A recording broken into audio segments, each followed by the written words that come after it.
Welcome to the SI Farmer Podcast, a podcast where we talk farming, business, marketing, strategy. If it helps us farm better or market our farms better, we're probably going to talk about it on here, and today is no different.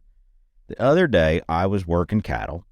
I've got a really good cattle dog. At least I think she's really good. I can put her at a gate and she'll hold cattle for me. She doesn't gather yet, but she does a real good job holding, and she'll help me push.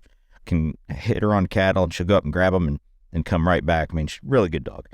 Anyway, so I'm over there working, and I've got her holding a herd back from a gate, and I can't close the gate for, whatever reason. And I'm trying to hurry up because they're getting a little pushy, and she's holding them back good. But I'm hurrying up, and a friend of mine's there with me helping, and he looks at me and he gives me some advice that I have given people literally countless times. I've literally given this to people countless times. And I stopped for a second. I said, "You dummy.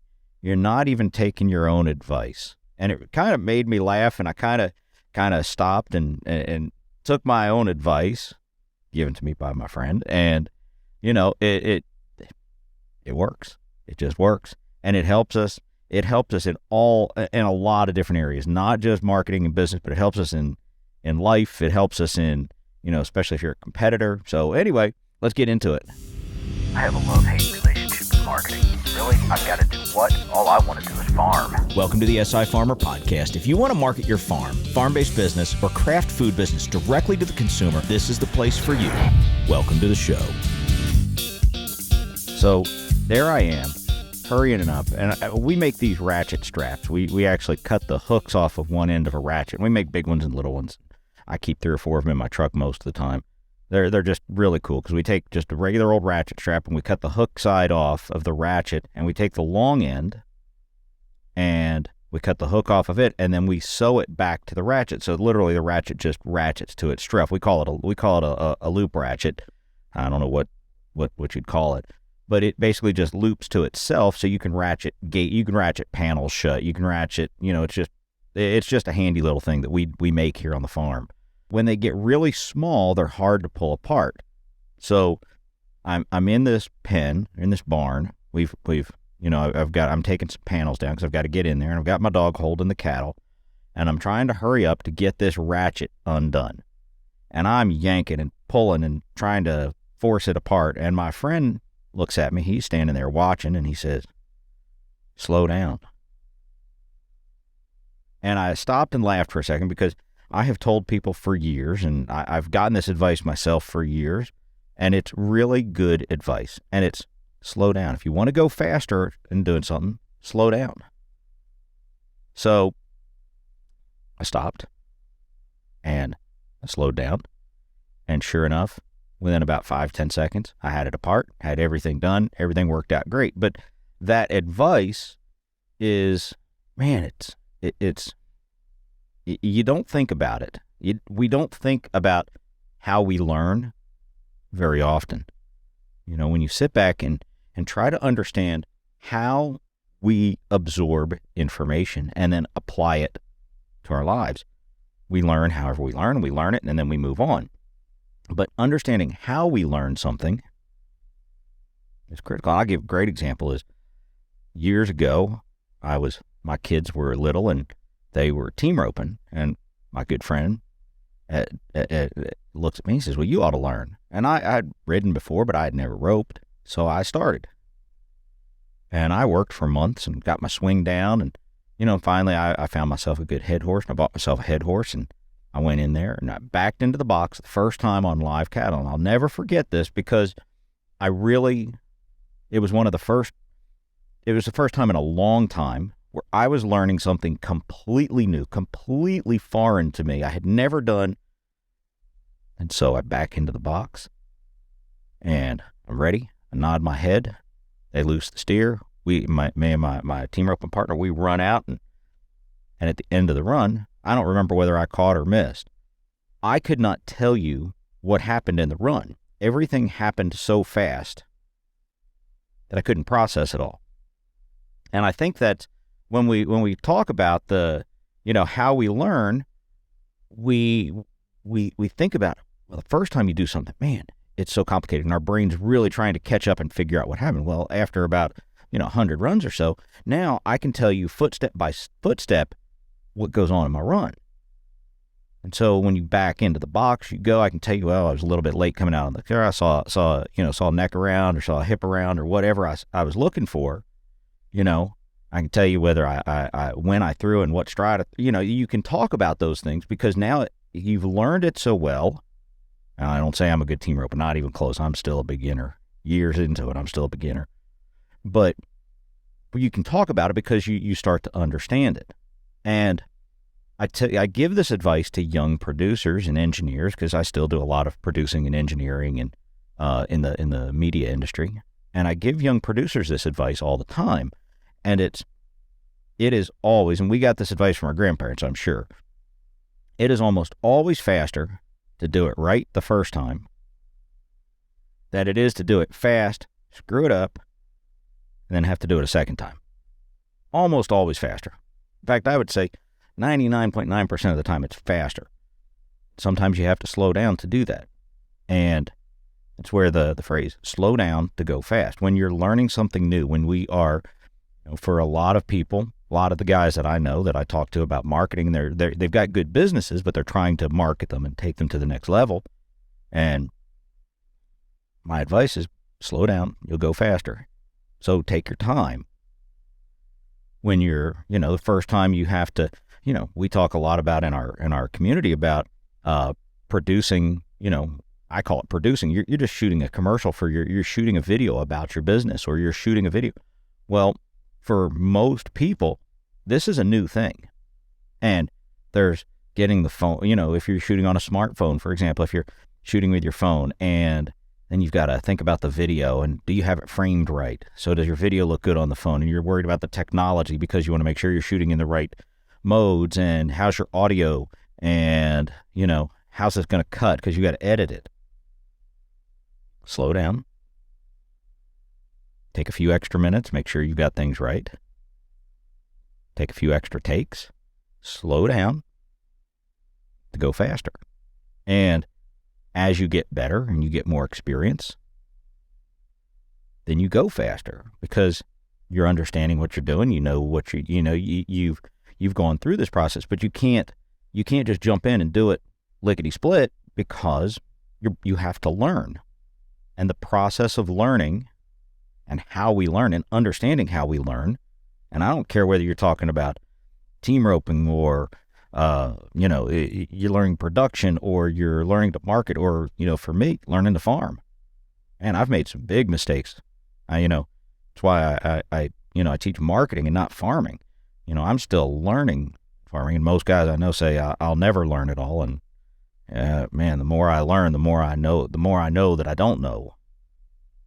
But that understanding of how we learn, and then how we apply our learning to what we're doing, it's critical. And it's almost always when you feel like you're rushing is when you got to back off, slow down, take a breath, and then you'll end up going faster. Like I said, I give this advice a lot to producers. When I say producers and engineers in the media industry, when they come to me to ask how to do something, how to shoot something, how to record something, how to, any of the those type of things. Because I've been doing production and engineering and marketing, and in the marketing world since I was in my 20s, and I'm a little older than that now. But the advice is still the same. And when we learn new things, for example, a real good example, and this one cost me a ton of money. A ton. And it was I got some ground locally late in the year. I picked it up on a lease, and I got it really late in the year. And what I did was I rushed to get seed in it and get it cleaned up and get it fertilized and all the stuff. And because of the timing and the weather and everything, I couldn't get it in the fall. So I'm rushing, and then all of a sudden I couldn't get it in the fall. And so I put a crop of alfalfa in the spring, which around here, is a bad thing because I could never get ahead of the weed problem. 180, 170, 180, almost 200 acres of alfalfa went in the ground and couldn't harvest a bit of it first year. Could never get ahead of the weed problem.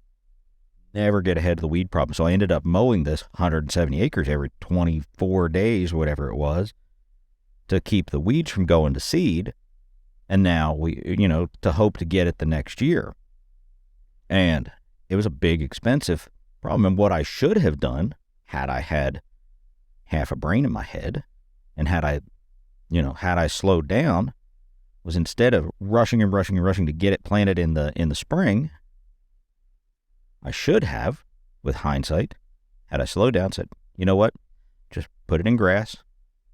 We can let the broadleaves come in. We can use a broadleaf killer, kill those off, harvest the grass hay for a year, burn the grass off, come back with alfalfa. Would have been easy. Easy peasy. Wouldn't have had such a huge loss. But live and learn. But I tried to hurry up. I tried to rush because of the way the seasons happened, because when I got the ground, because of trying to get it in, I rushed, and it cost me a lot of money. Not only in the seed cost, which seed's expensive, really, really expensive. Fertilizers, which I didn't lose fertilizer, because I didn't take anything off. I mowed it down and mulched it back into the grass, but, mulched it back in. So hopefully, I didn't lose fertilizer and I don't lose it, but, it's still an expense and a loss in that year. It's a huge loss. But had I slowed down, said, you know what, let's take a step back, I'd have been fine. It'd have been easy. But life's not always easy. And when you make mistakes, just take a step back. And instead of getting mad about them, which I did, I got mad about that one because big mistake. But to take a step back and say, I could get mad or I can learn from it. And what I learned was, again, advice that I give to people all the time that I should have taken in my farming. I'd have been, things would have been a lot better. But now I learned again. I learned. But one of the things I learned is learn how you learn. I mean, understanding how you process information, understanding how, and another thing that, I try to tell young guys, because, when you're young, you know everything. I did anyway. I knew everything. But slow down. Take advice from people that have been there before. Whether you use it or not, it's information. You assimilate it. You think about it. You make, that's how business works. It's how farming works. Take all the information you can get. You put it in the pot and you cook it around, and then you make a decision. And you live with that decision. And that's what I did with that 200 acres of alfalfa. I took all the information in, guys telling me, well, I wouldn't plant in the spring. Some guys saying, I've planted in the spring and it's been successful. All the advice from the seed companies to the agronomists to everything. And then I made a decision and I went with it, and man, it cooked me. I learned. But one of the things I learned was slow down. Had I slowed down, been better. And so, we apply this to our business in the sense of, especially when you're marketing a business. I had a person come to me the other day, and I'll kind of how we apply this to our business. And one of the things they said was they run a small business, and it's a pretty successful business, but it's small. I mean, less than 50 employees, less than that. But I think they're like 20 employees, but they're trying to do everything, and none of it is going right. None of it's going well. They're trying to do 3 or 4 different types of social media. They're trying to do, I think it was YouTube and Facebook and Instagram and Twitter and TikTok. And then they're trying to do email marketing, and and none of it's going well. And one of the things I told them was, better off do something well, then add to it. So, pull back. Don't try to do everything. Try to do something until you understand it and you're comfortable with it and you can do it well, and then add something else. And in their case, I suggested, I said, you know what? Pull back, pick one social media, the one that you are having the most success with, and try to do well at that. Don't ignore the others. Make some posts from time to time so you stay active, but don't try to post 3 times a week to everything. Because what ends up happening is it just fails because you can't do everything right. And until you understand how to do one thing right, you have to sort of back up and say, okay, let's do one thing really well, and then we'll add to it. And so take a quarter, take 3 months, and just focus on one piece of social media, one platform. I don't care what it is. I don't care which one. Whichever one you think your business is doing well and is the most successful for you, let's start with that. You're already doing something right. Let's kind of figure that out and, take a stab at that. So focus on it. If you want to post 3 times a week, great. Post 3 times a week. If you don't, post 1 time a week. But make that post count. And do that by learning. Get into the numbers. Don't just post for posting's sake. Don't always post just because, this is one I see a lot of businesses doing it. Posting because it's what you want your customers to do. And I see this all the time. It's, come buy our product or come get our service because we're offering this special. And that's great. We call that transactional post. Transactional, right? You're wanting the customer to do something. And that's fine from time to time, but we have to, and I use this phrase, I've used it in a couple of courses now, and it's a great way to think about it. You got to walk around the counter, stand on the other side of the counter and be the customer for a little bit. And you should be posting things that bring your customer value. Now, sometimes that value can be a transactional post, so come on in. But more often than not, we have to look at the numbers to see what we do right. And we can't just post what we want because it's what we want. We can look at numbers in any of the social media, go in, look at your, one of the things I've given advice is, I call it a social media audit. Go back, look at your post and say, which one did I do well? Which one is doing well? So if I look at my 10 most recent posts, and in the technical terms, we call it engagement, but you can go in and say, how many likes, shares, comments did I get? And then take that format of what did I post? What was that? Was it a cute picture of a puppy, or was it a business picture saying, we have this for, we're offering this, or was it a picture of, an introduction to an employee? Introducing your team to your customers. What was it and why was it successful? And then find a way to repeat that, because repeat what works. If it works, double down on it and make it better. But again, it's slowing down to learn. So when we think about how we're marketing our business, we have to slow down and think about things a little bit differently in how we approach our businesses, how we approach our marketing.